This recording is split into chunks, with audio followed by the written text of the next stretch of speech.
Oke, nanti coba perhatiin ya. Oke, terima kasih. Kita ulang ya, tapi nggak detail lagi kayak tadi. Jadi di sini saya akan mengulang ya materi yang sudah dipelajari di AT1 ya.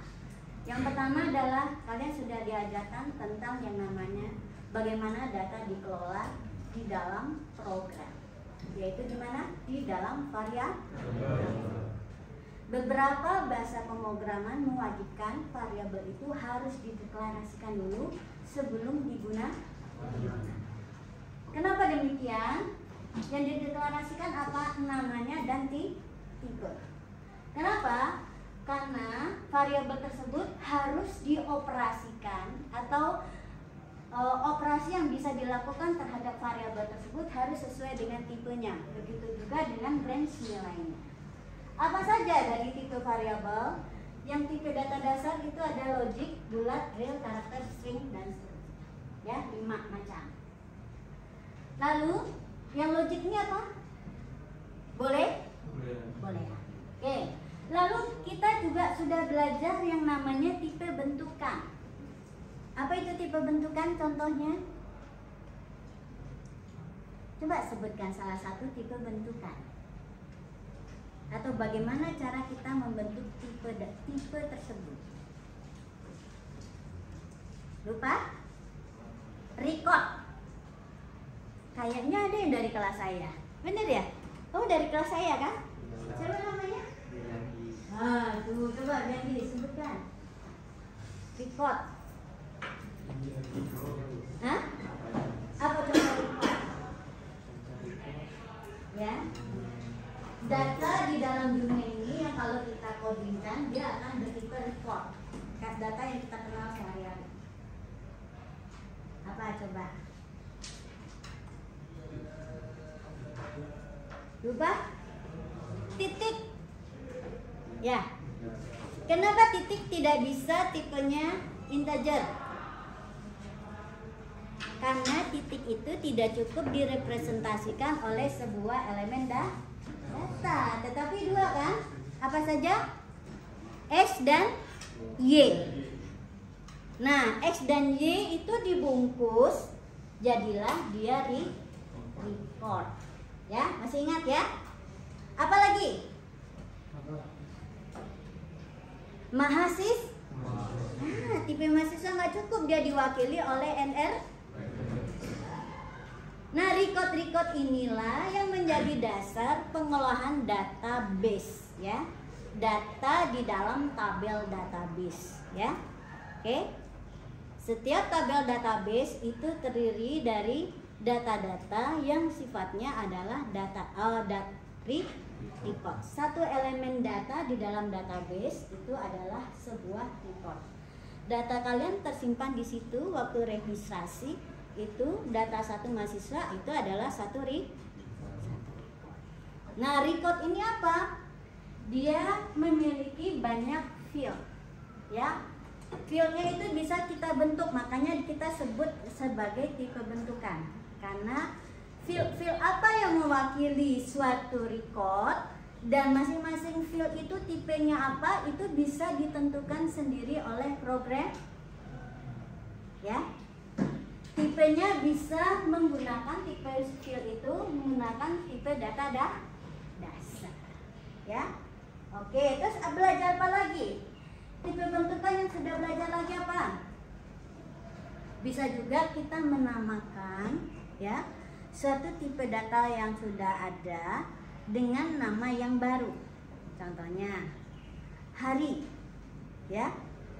Hari itu bisa dibentuk dari tipe data apa kira-kira?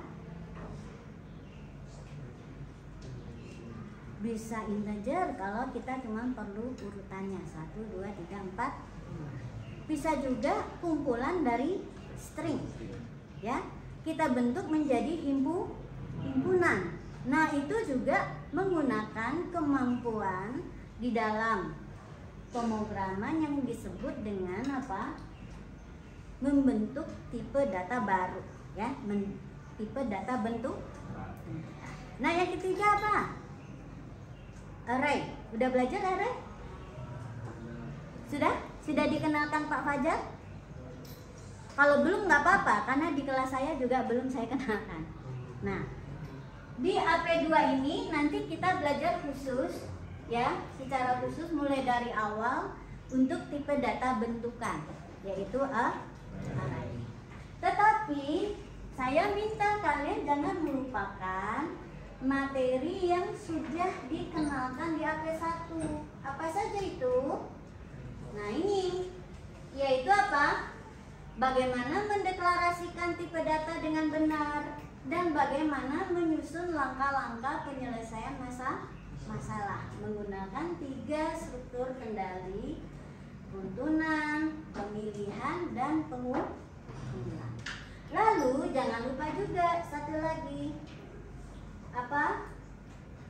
Nah, agar program kita yang mungkin karena struktur datanya mulai ada struktur data, penyelesaiannya persoalannya mulai komplikated, maka program kita membesar.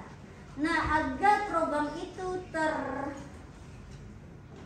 dituliskan dengan cara yang baik dan bisa kita dapatkan manfaatnya untuk digunakan, di-reuse kembali berkali-kali, maka kita perlu memperhatikan bagaimana membuat program kita itu bersifat modular, ya, yaitu apa? Terbungkus-bungkus juga, tidak hanya datanya yang terbungkus dalam record, tetapi juga instruksi-instruksinya bisa dikelompokkan atau dibungkus-bungkus dalam prosedur dan fungsi.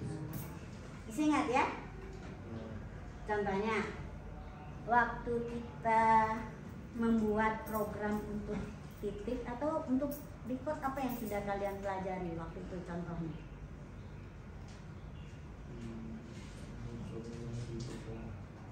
Atau gini aja, saya buka contoh yang sederhana ya, biar cepat nyambungnya. Nah, ini ya.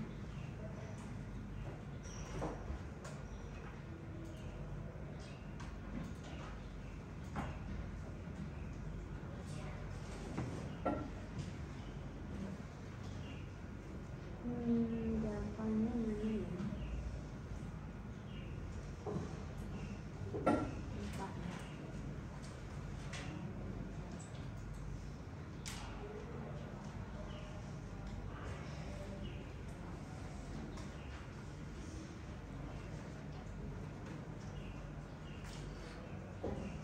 Ini karena saya ganti itu,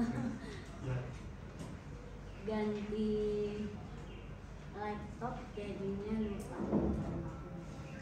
Bentar ya. Ini aja deh, saya buka HP saya, kemudian saya buka yang tentang jawabannya.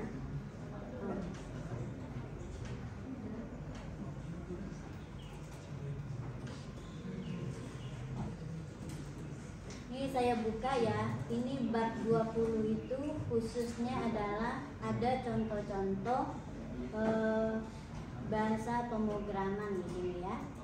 Nah, ini bab 20 inilah yang saya buat, yaitu kalau tadi Pak Rinaldi cuma membuat untuk contohnya untuk konversi ke Pascal dan C, saya membuat bagaimana algoritma yang sudah dibuat dikonversi ke dalam bahasa Java. Ya. Nah, di sini ada contoh ya. Nah, ini ya. Ini program yang ada yang sudah bersifat modular. Jadi kalau kita Java itu kan bahasa pemrograman yang berorientasi objek ya. Jadi sebetulnya bahasa berorientasi objek itu adalah bahasa yang source code-nya itu bisa kita gunakan berkali-kali untuk permasalahan yang berubah ya, artinya sifatnya bisa di-reuse. Nah, program yang ditulis dalam bahasa pemrograman berorientasi objek itu biasanya sudah terenkapsulasi atau terbungkus dengan baik. Tidak hanya datanya yang dibungkus di dalam kelas, tetapi instruksi-instruksinya itu juga terbungkus di dalam metode atau prosedur dan fungsi. Jadi isi dari kelas itu adalah bungkusannya terhadap data dan fungsi dan prosedur, ya, sehingga kelas itu dengan mudah bisa diurus. Nah, inilah contoh yang kita sebut dengan pemrograman modular, ya. Ada dibagi-bagi, dikelompokkan instruksi itu untuk satu tujuan tertentu ke dalam fungsi dan prosedur. Apa bedanya fungsi dan prosedur? Satu, apa yang mengembalikan sebuah nilai? Fungsi. Lalu kalau di Java itu kan dikenalnya bentuknya fungsi. Lalu untuk prosedur nilai yang dikembalikan apa? Void. Ya. Kebetulan di sini dia mengembalikan nilai terus. Contohnya nih, ada return. Berarti dia adalah fungsi. Nah, ini adalah program utama itu dalam bentuk void, ya. Ini cara dalam fungsi ini harus bisa bagaimana fungsi tersebut atau prosedur tersebut dipanggil, ya. Nah, kita lihat contoh yang lain. Ini adalah lingkaran, ya. Lingkaran sebetulnya ini adalah contoh bagaimana kita mengelola suatu hal yang terkait dengan suatu objek dunia nyata. Contohnya lingkaran, ya. Kita sudah belajar dalam dunia matematik bahwa apa yang bisa dihitung dari suatu lingkaran atau objek yang bulat? Apa saja? Keliling, luas, apalagi? Kalau dia 3 dimensi? Bola, volume, ya. Oke. Untuk lingkaran ini datanya apa? Atributnya apa? Jari-jari. Diameter tuh bisa dihitung dari jari-jari. Jadi dia cuma perlu menyimpan jari-jari. Nah, inilah yang kita kelola di dalam kelas lingkaran, ya. Pertama tentukan atributnya, lalu apa saja metode dan fungsi. Lalu nanti di bawah sesuai kebutuhan adalah di dalam program utama adalah apa saja yang perlu dilakukan. Jadi runtunannya ada di main program ini kelihatan pertama kali, ya. Oke. Nah, belum kelihatan ya, ada yang bersifat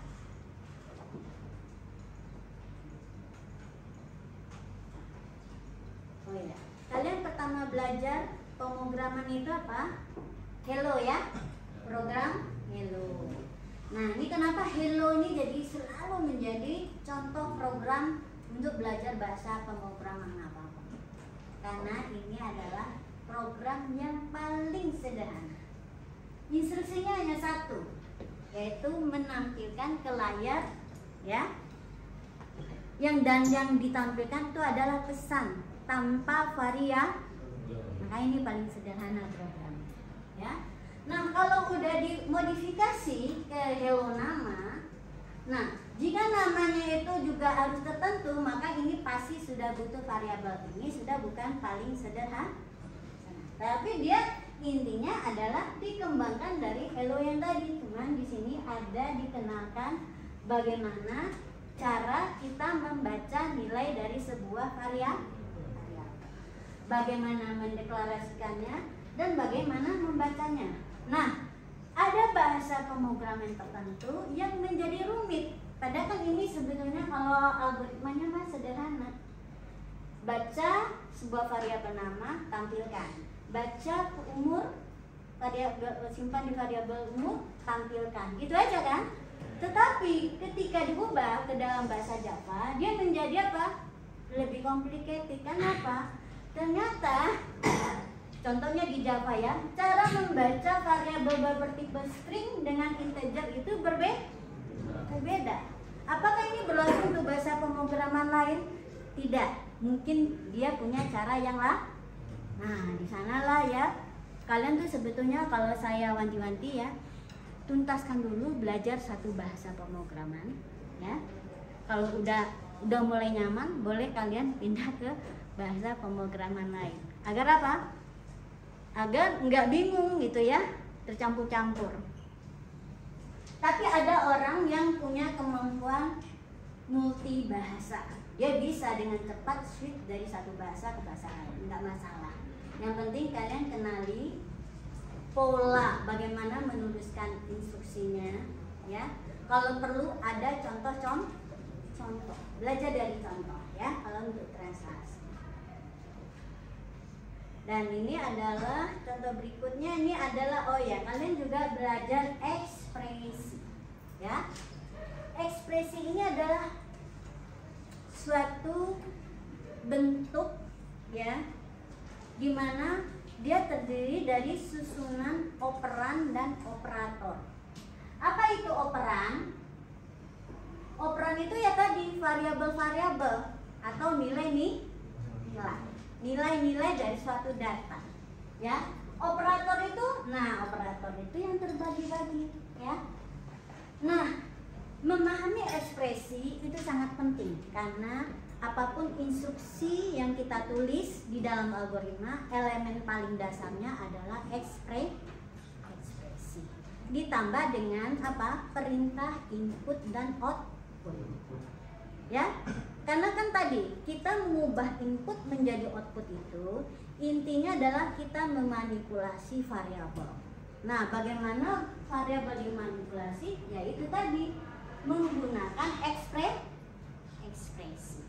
Ya. Jadi ekspresi itu adalah suatu susunan ya, operan dan operator, di mana dua operan atau satu operan akan dimanipulasi oleh operator tertentu menjadi sebuah nilai yang baru ya. Nah, ini contohnya. Mana yang ekspresi? Coba tunjuk mana yang ekspresi.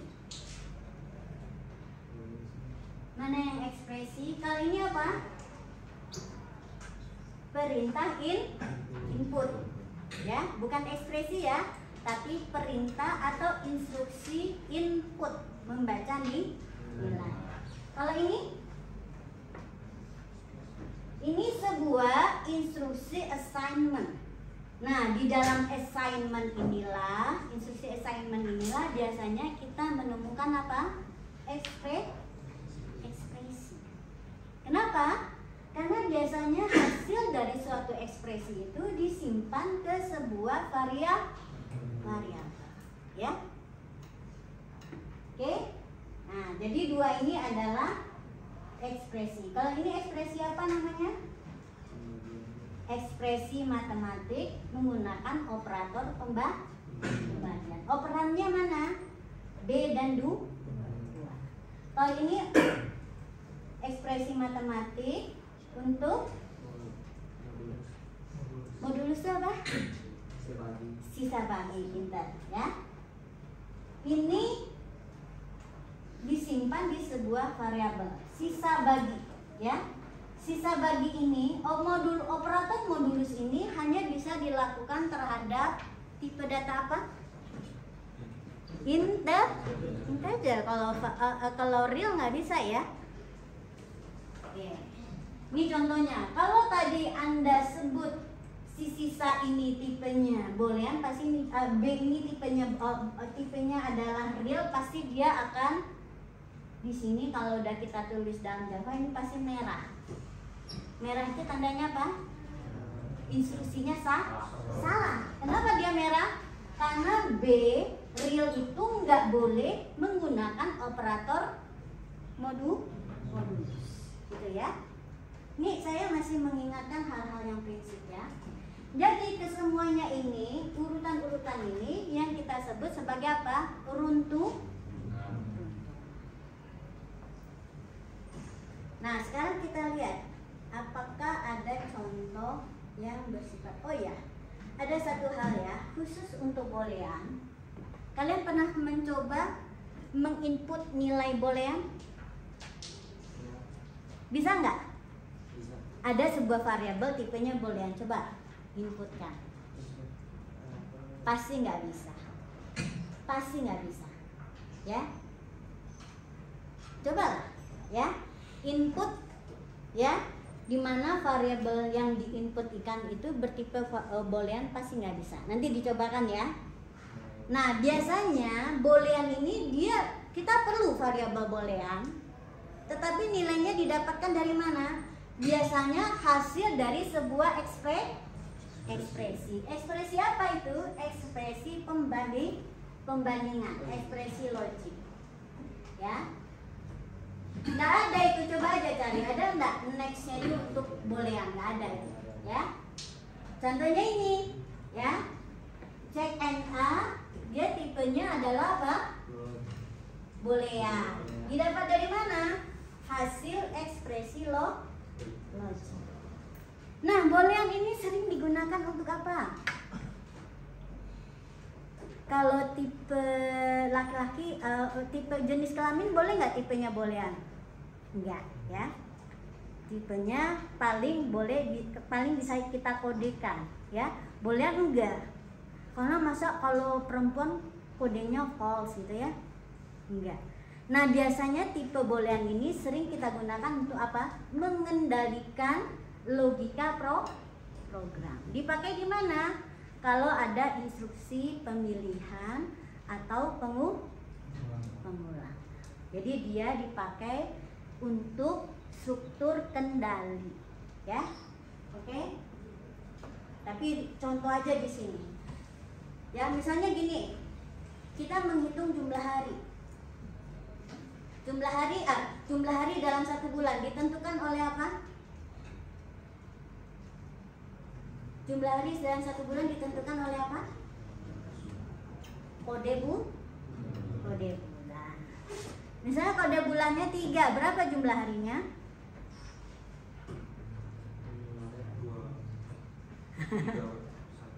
Sebetulnya gampang ingatnya ya. Selisih 1, nanti berurutan nanti antara 7 dan 8. 1, 3, 5, 7, ya. Terus lagi 8, 10, 12 itu adalah 31.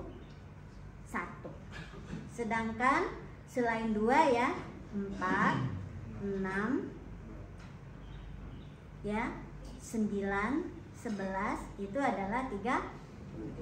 Khusus bulan 2 itu dia juga ada 2 alternatif, yaitu 29 atau 28.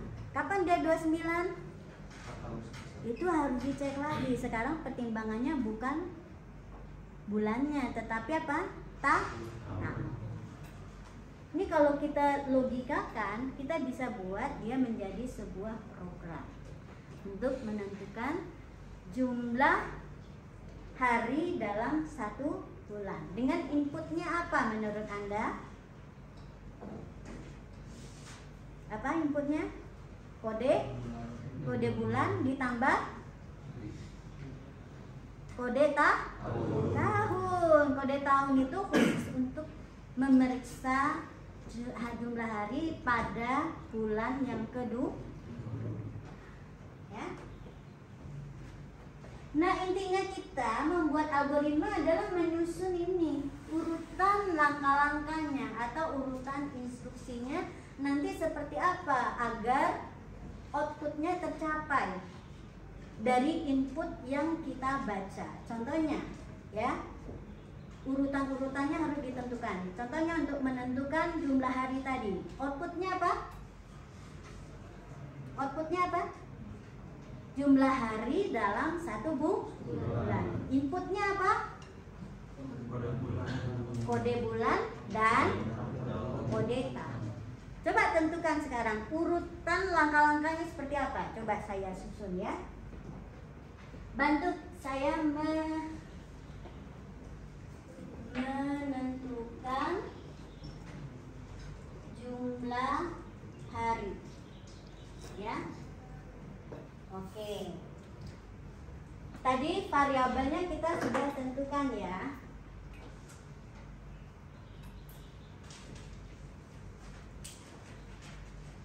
Variabelnya tadi apa? Variabelnya apa? Kan kalau kita mau ini kita coba biasakan pakai yang tipe datanya dideklarasikan. Variabelnya apa tadi? kode bulan. Ini inputnya dulu ya, kode bulan. Terus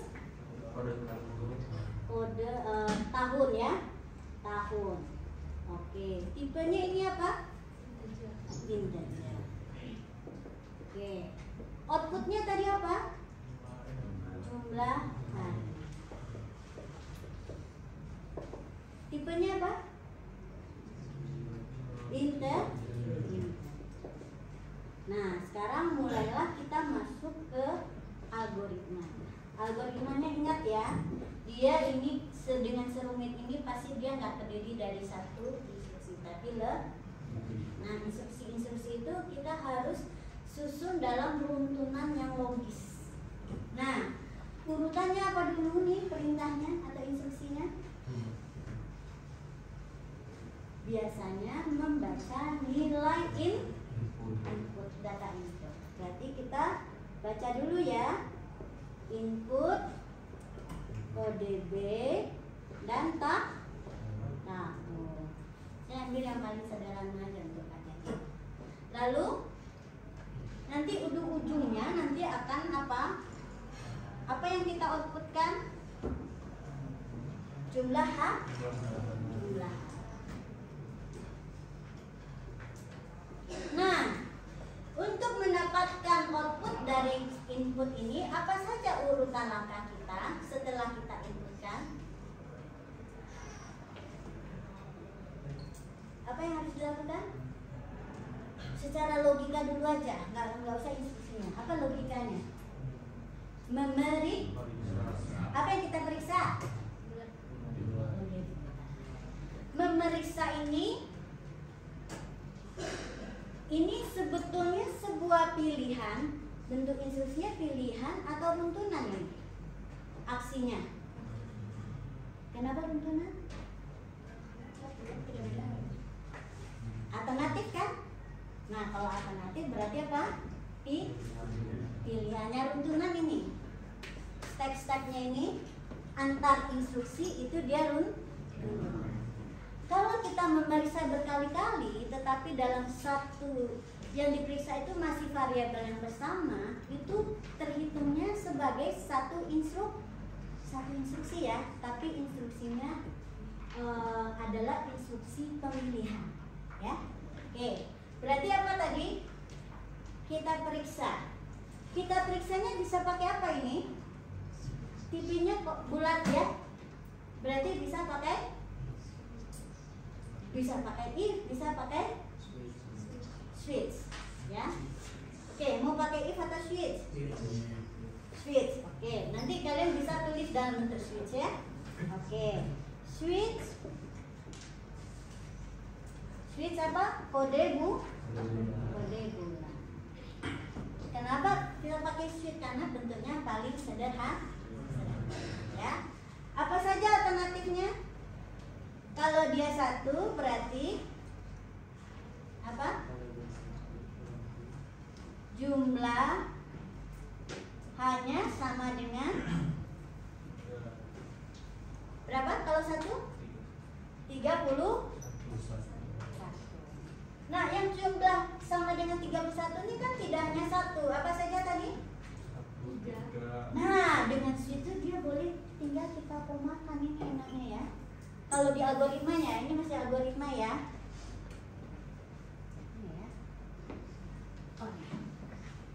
Bentuk algoritmanya sederhana, ya. Tapi kalian harus bisa mengubahnya ke dalam bentuk, ya. Jadi ini jumlah harinya sama dengan 31, yaitu apa? 1, 3, 5, 7, 8, 10, 12. Enak kan, singkat ya. Sekarang apa yang dia itu adalah jumlah harinya sama dengan 30. 4, 6, 9, 11. Ya. Lalu kalau dia 2, apa yang kita lakukan? Kalau dia 2, dia apa kan? Diperiksa lagi kan? Apa yang diperiksa sekarang? Tahun. Karena tahun itu pilihannya cuma dua, yaitu kabisat atau bukan kabisat. Di sini kita pakai saja if, ya. Oke. If. Sekarang yang kita bandingkan apa? Tahun. Tahunnya diapakan? Kabisat itu yang di mana? Nah, kalau logika kita sehari-hari kan gitu aja, kabisat, kita bilang kabisat. Tapi ketika kita bikin program, kita nggak bisa bilang kabisat, nggak bisa seperti itu. Harus dalam suatu bentuk instruksi yang bisa dikomputasi oleh komputer. Nah, ya, biasanya bentuk-bentuk instruksi ekspresi matematik, ya. Oke, seperti apa? Diapakan? Kabisat itu yang bagaimana?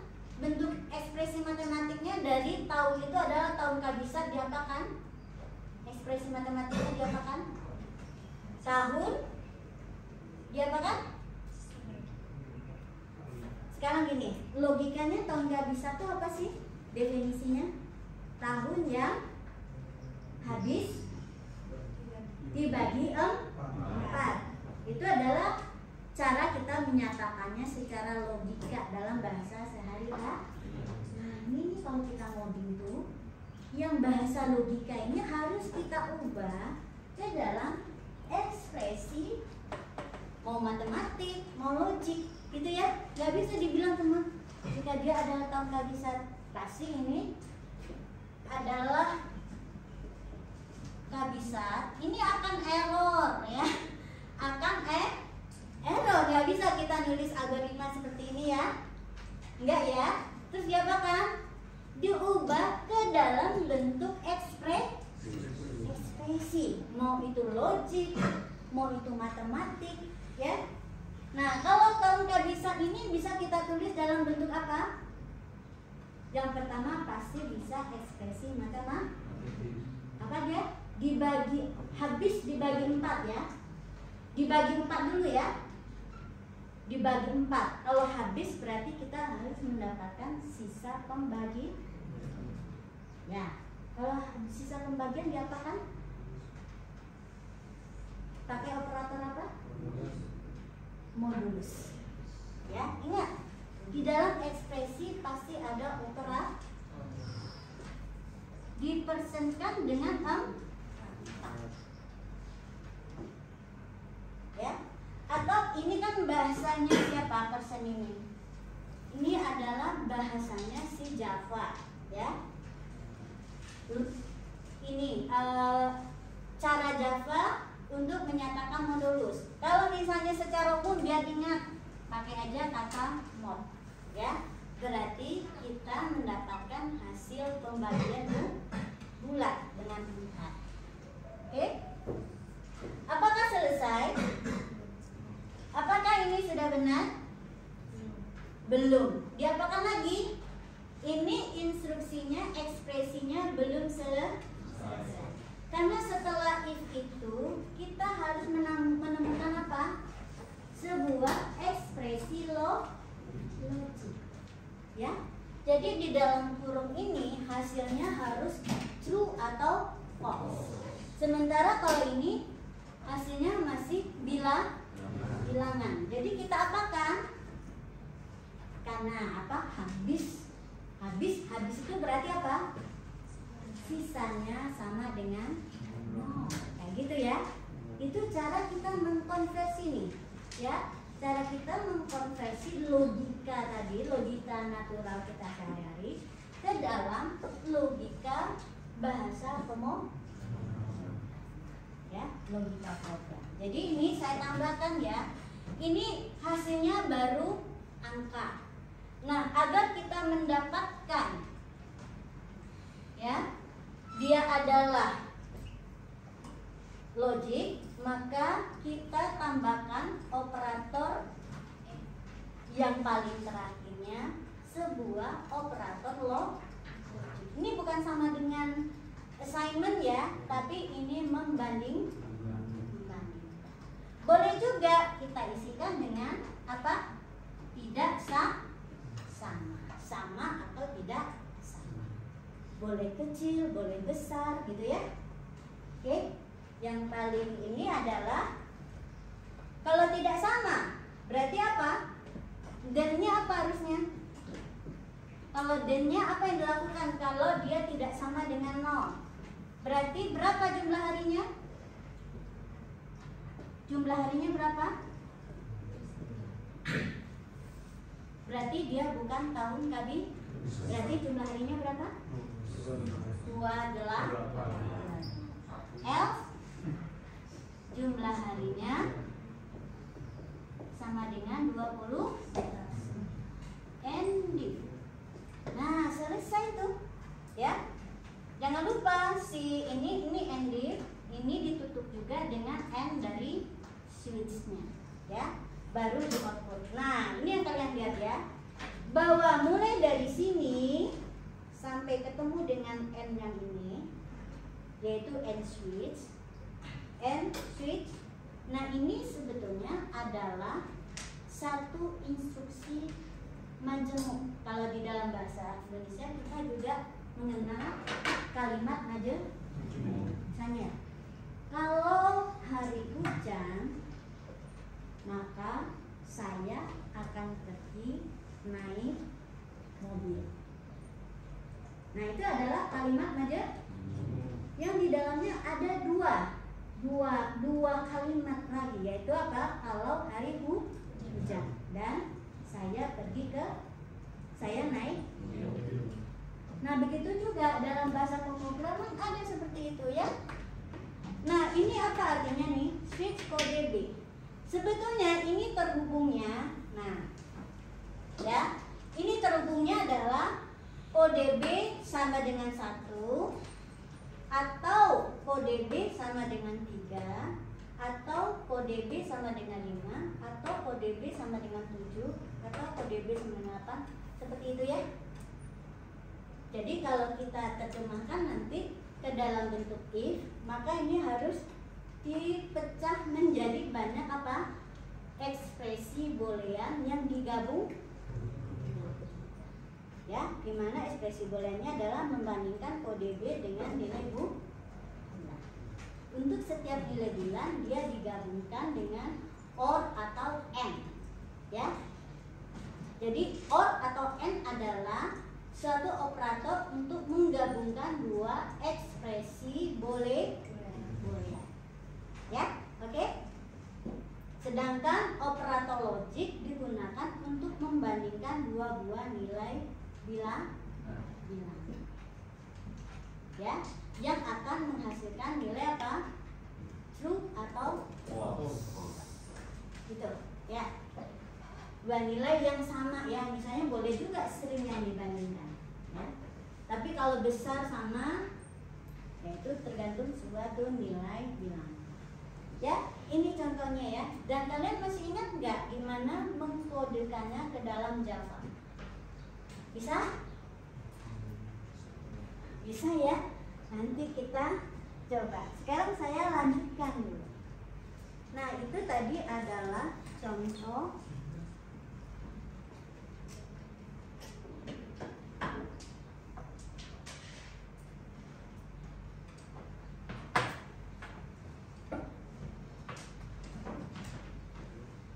contoh yang bentuknya adalah ada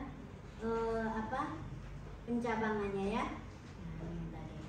Oke, sekarang kita lihat.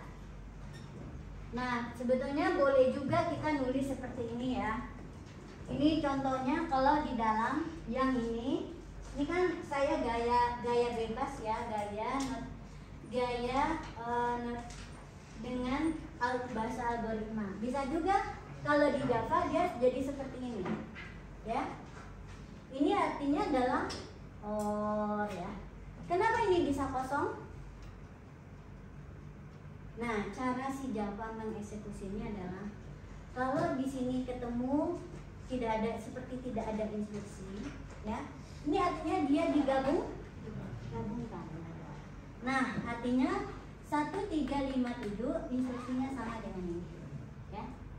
Nah, kalau sudah ada ketemu instruksi yang dieksekusi, berarti dia akan break. Yang ini tidak akan diperiksa. Tapi kalau sampai di sini nggak ada yang cocok, maka berarti dia cocok di sini, berarti di sinilah dia breaknya, ya? Gitu.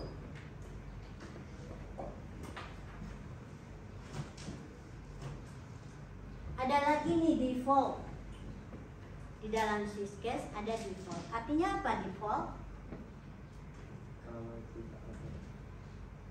Kalau tidak ada satupun nilai yang memenuhi syarat, maka dia akan mengerjakan bagian yang di default. Gitu ya. Oke, pengulangan ada 3 bentuk ya.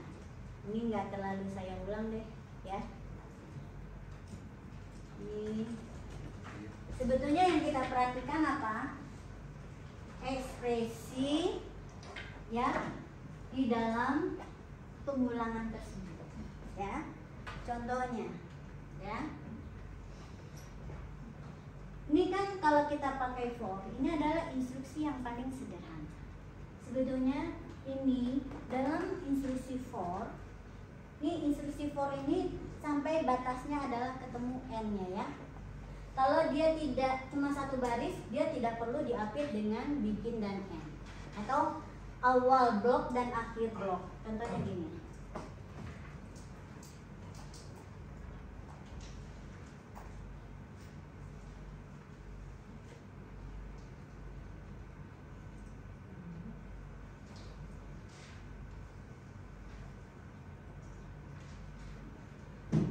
Yang ada pengulangan.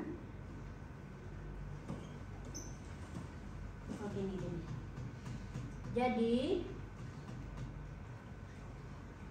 semua udah tahu pasti ya ini caranya.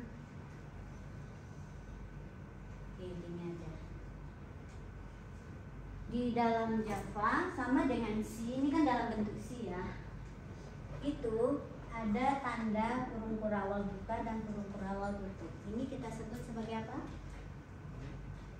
Awal dan akhir suatu blok.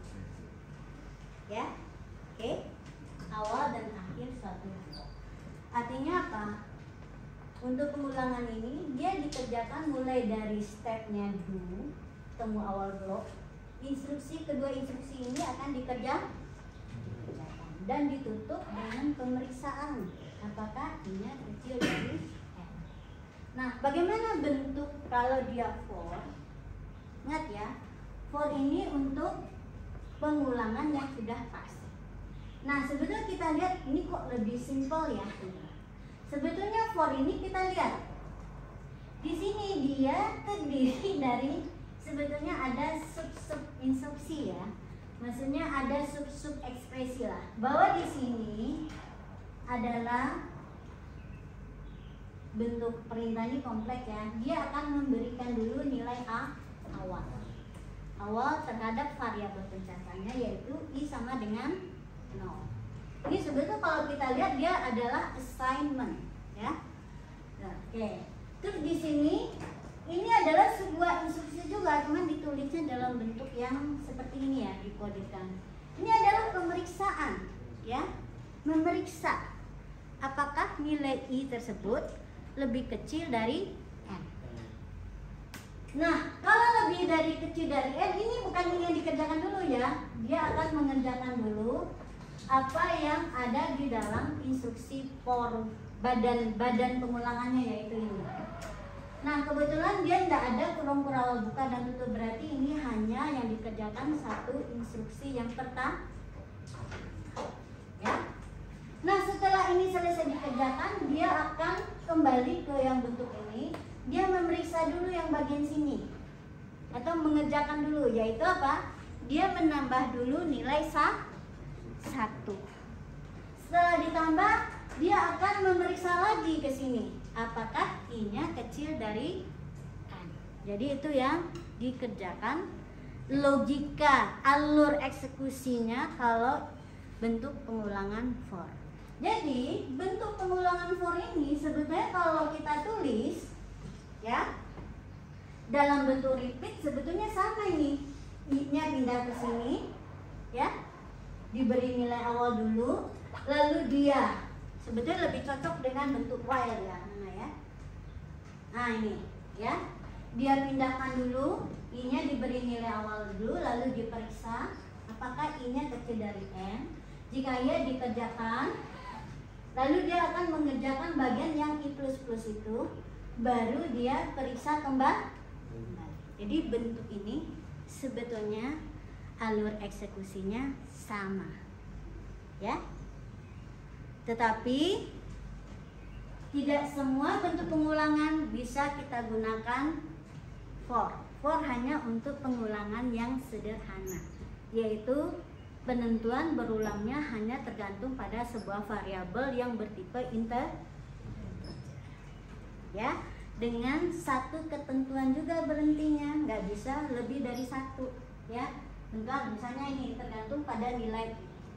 Tetapi kalau kita melakukannya, misalnya ya, sebuah kasus di mana kita mencari, di mana mencari ini bisa berhenti karena yang dicari ketemu. Nah, itu pasti nggak bisa pakai for, ya.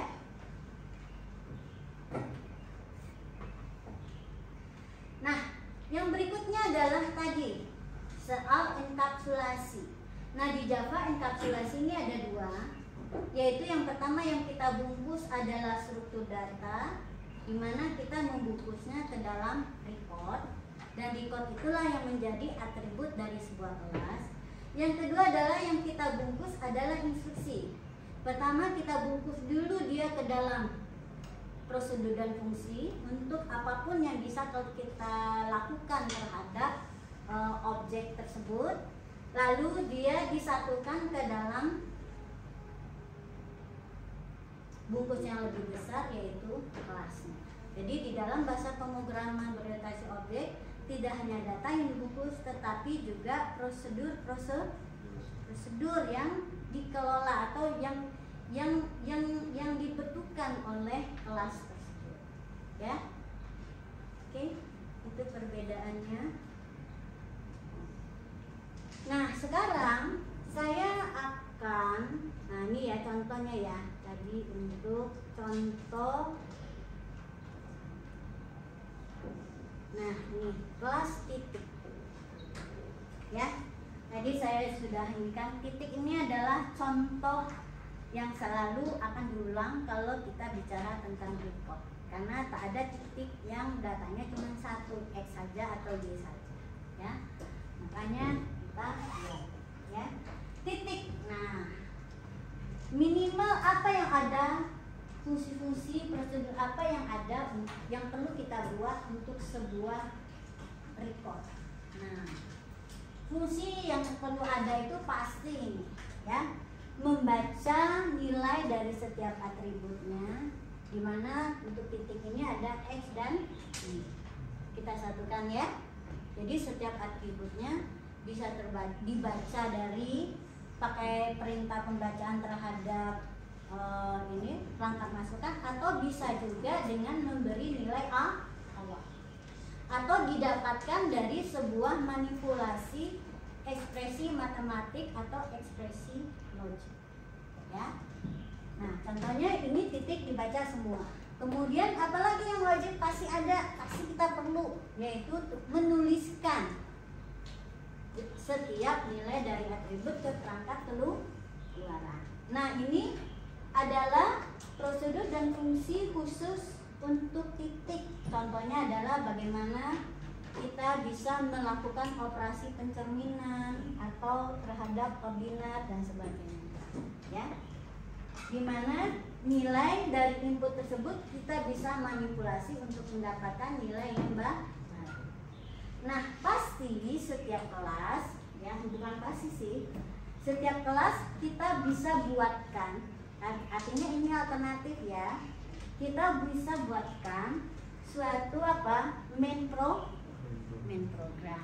Biasanya main program ini kita bisa panggil prosedur dan fungsi yang ada di dalam kelas tersebut, ya.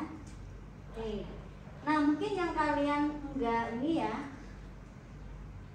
saya mau tahu apakah masih ingat. Ini ada titik Q. Di sini ada new titik Q. Coba jelaskan ini. Titik Q yang pertama ini apa? Kalau di Java? nama kelas atau nama dari tipe data. Ya. Kenapa nama kelas? Karena ini tipe datanya bentukan, yaitu record, ya. Oke. Nah, terus T ini apa? Nama variabel. Oke. New titik Q. Terus tapi yang di sini ada kurung buka, kurung tutup. Itu apa maksudnya? New ini adalah suatu perintah untuk mendapatkan alokasi memori. Nah, titik Q ini apa? Yang ada gini. Kayak untuk fungsi prosedur selalu diakhiri dengan ini. Itu berarti apa titik Q yang kedua ini yang ada kurung buka, kurung tutup? Dia adalah konstruktor. Konstruktor masih ingat?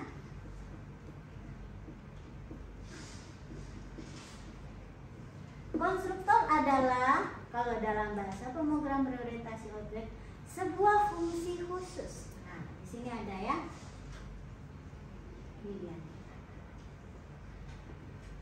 Sebuah fungsi khusus pada suatu kelas yang namanya sama dengan nama kelas. Ya. Apa tugas dari konstruktor?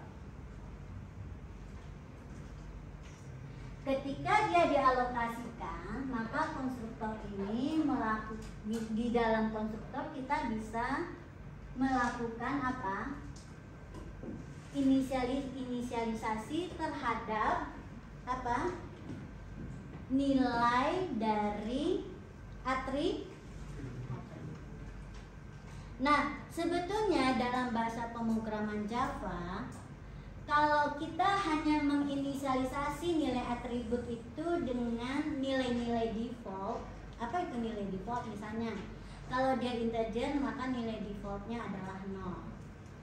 Kalau string nilai defaultnya adalah string kosong. Kalau bilangan real nilai defaultnya adalah 0.0. Nah, itu kita tidak perlu membuat atau mendefinisikan konstruktor itu secara khusus. Tetapi kalau dia ingin kita inisialisasi dengan nilai tertentu, maka kita buat nih ya konstruktor yang ada parameternya. Ya, seperti ini. X sama dengan X nih, Y sama dengan Y. Berarti kan ini bukan nilai default ya. Nah, otomatis konstruktor yang defaultnya tadi yaitu titik Q yang nggak ada apa-apanya yang dilakukan itu, dia juga harus dituliskan. Itu ketentuan dari Java ya. Ini bukan masalah logik algoritmanya, tapi ini adalah sudah bahasa pemrograman. Masih ingat nggak ini? Masih ya?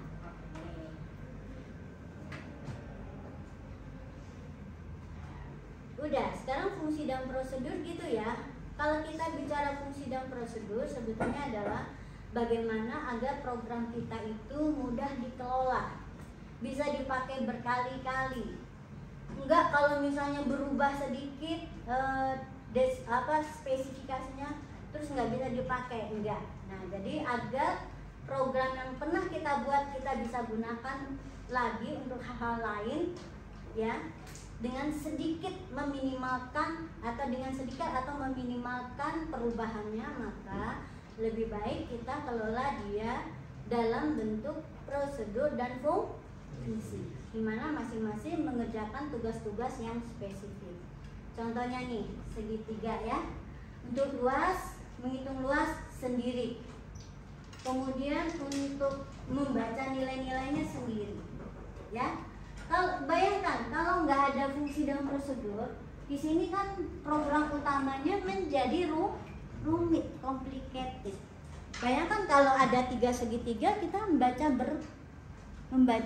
menuliskan perintahnya berkali-kali. Kalau ini kan tinggal cukup manggil satu prosedur baca, satu prosedur tulis, ya, itu gunanya. Oke, sudah? Sampai di sini ada pertanyaan? Masih ingat? Nah, coba latihan pertama ini ya. Saya mau kalian coba buat ini. dalam bahasa Java. Bentukkan lagi ya jari-jari kalian, pinggan kalian untuk menuliskan program. Ya, saya kasih waktu 15 menit ya. Menentukan jumlah hari ini ke dalam bahasa Java ya. Jadi program.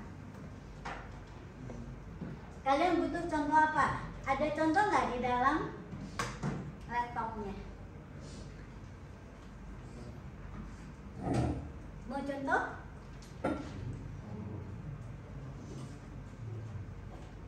Itu belum perlu fungsi dan prosedur ya, masih sederhana.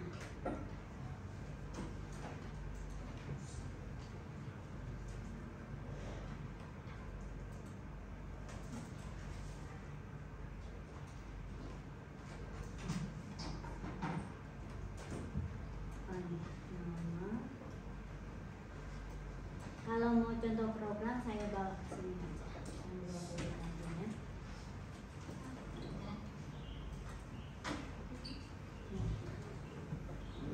Yang ada switchnya ya. Oke, yang ada switch tadi saya kasih yang ada switch biar nanti mudah.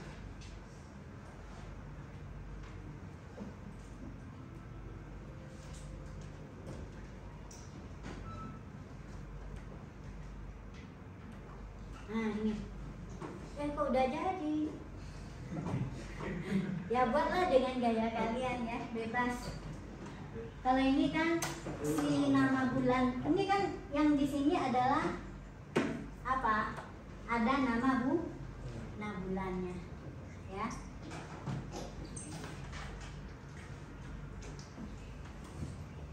Ya, boleh hilangkan ya, nggak perlu. Jadi ini bagaimana kita membentuk himpunan ini juga termasuk apa? Tipe data yang didefinisikan.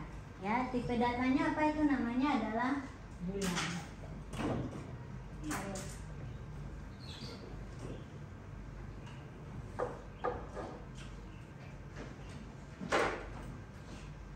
Ya.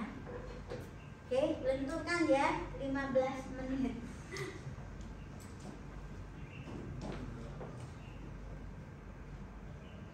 Jadi algoritmanya sangat sederhana, ya. Kita ketika menuliskan algoritma nggak perlu bisa bahasa pemrograman tertentu, ya. Cuma ketika kalian diminta jadi programmer, kalian harus bisa minimal salah satu bahasa pemrograman.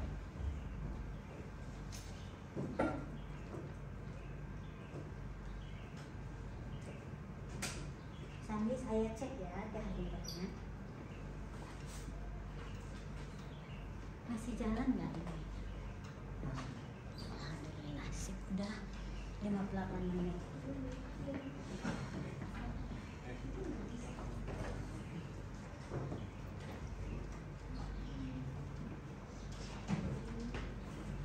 Jika ada yang lupa silakan ya bertanya.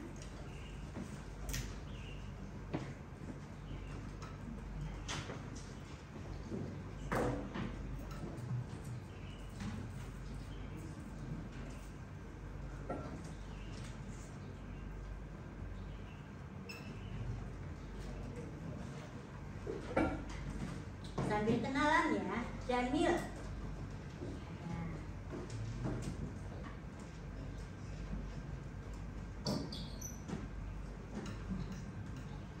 Salsabila, Anggi ada, Anggi nggak ada ya.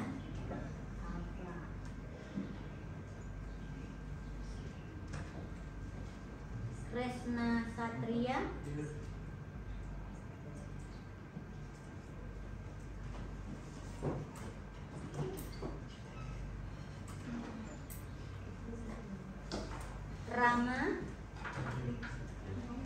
Rama dulu juga kelas saya ya.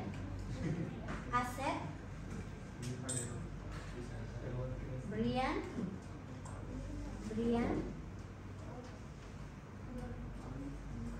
kayaknya apa ini sebagian besar kelas saya juga ya kayaknya. Karena udah 1 semester baru banyak campur lah ya. Brian ada? Nggak ada. Giagi ada. Riva ada. Ade Rizky, Muhammad Adriansa,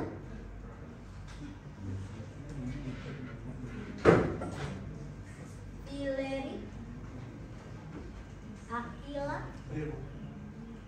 Muhammad Haita, nggak ada ya. Fauzi, Asep Dery, Ricky, Alia, dia dulu juga ya sama saya ya. Iyadu, juga sama saya. Berarti besar. Tiza, Tiza dulu sama saya. Berarti saya yang lupa ya. Tidak ada lagi ya teman saya. Samsul, Made, oke Made juga enak. Moreno nggak ada. Oh sakit nggak ada surat sakit. Ya di sini dulu deh. Apa dulu ya?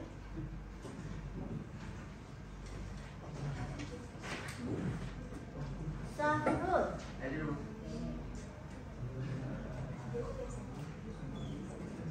Habib Ira,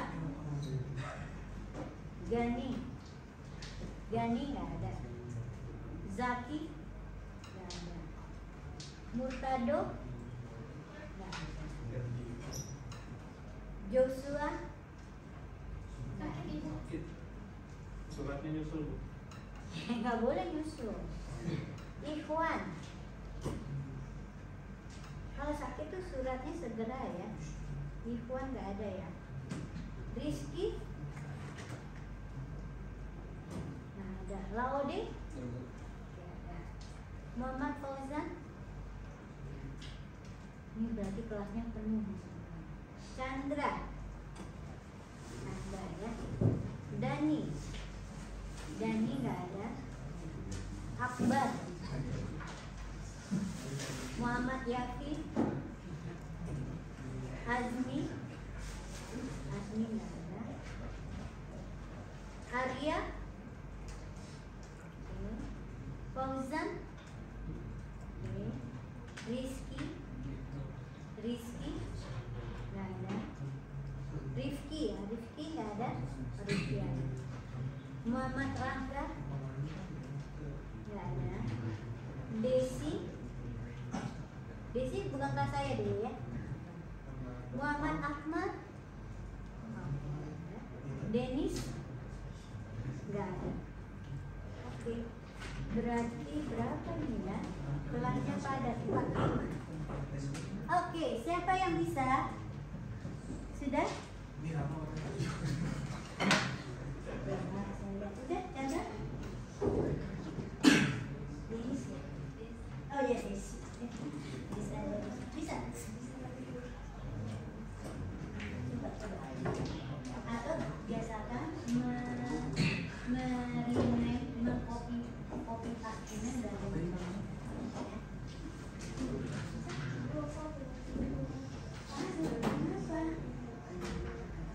minggu depan harus ada ya. Ya harus bisa ya. Oke. Kalau mau tahu pokoknya minggu depan semua sudah ada bersiapa ya. Terus kalau bisa sospot yang pernah kalian buat yang satu harus ditaruh ya di laptopnya agar bisa di reuse ya, dipakai lagi. Jadi nggak ngetik program dari awal. Saya nggak sarankan setiap kalian bikin program terus ngetik lagi dari awal, enggak. Itu mah cara bodoh ya, cara tidak efisien. Ada tadi bapak nanti bawa ya biasanya. Gimana? Udah bisa?